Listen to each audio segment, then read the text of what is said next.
Hey guys, Oliver over at Shaping Silver asked me to cast in one of these. Thankfully it's just the axe head he wants.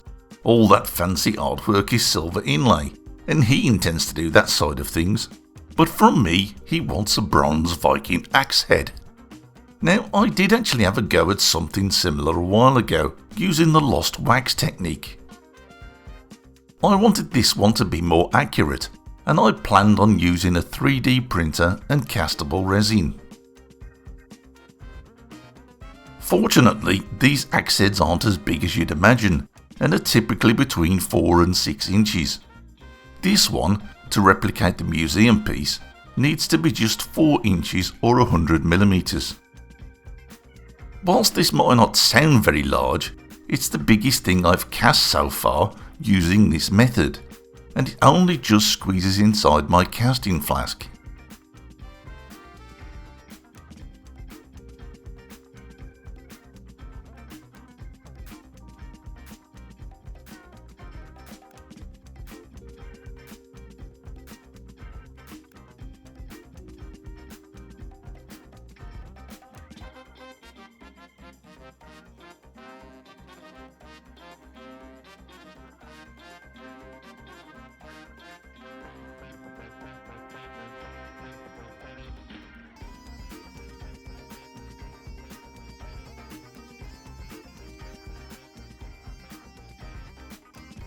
As it's a fairly large print, I hollowed it to reduce resin consumption. I also added a number of tiny drainage holes to release any resin trapped inside.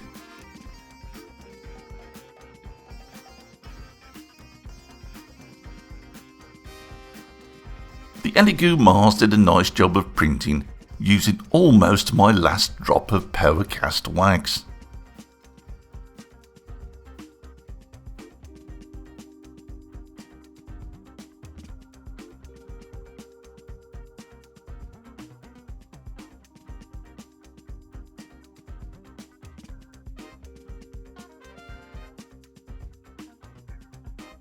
A few people have shared this tip with me. Use resin to fill in any holes or imperfections. Just remember to UV cure it afterwards.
That doesn't look too bad.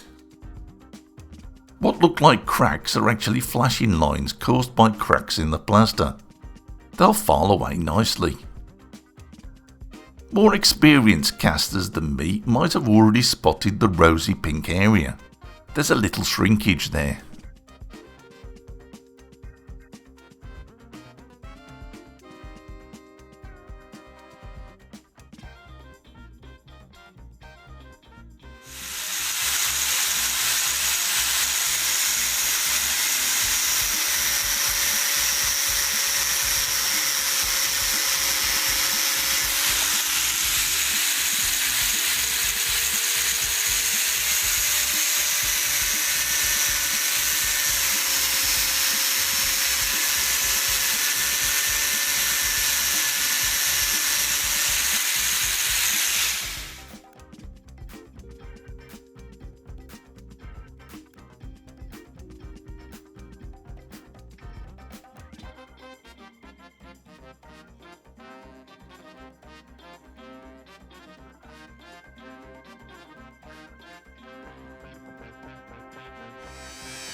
It seems the secret to polishing is to transfer all the dirt and grime onto your hands. Still, I'm quite pleased with it. It's a pretty fair Viking replica, though they of course would have used iron. I haven't sharpened it. It's up to Oliver if that's what he wants to do, and there's plenty of material there for that.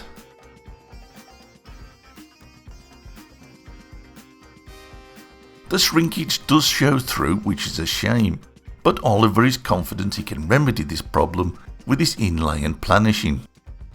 But to see that, you'll have to throw an eye to his channel and wait a few weeks. I hope you enjoyed this one, guys. Take care, and thanks for watching.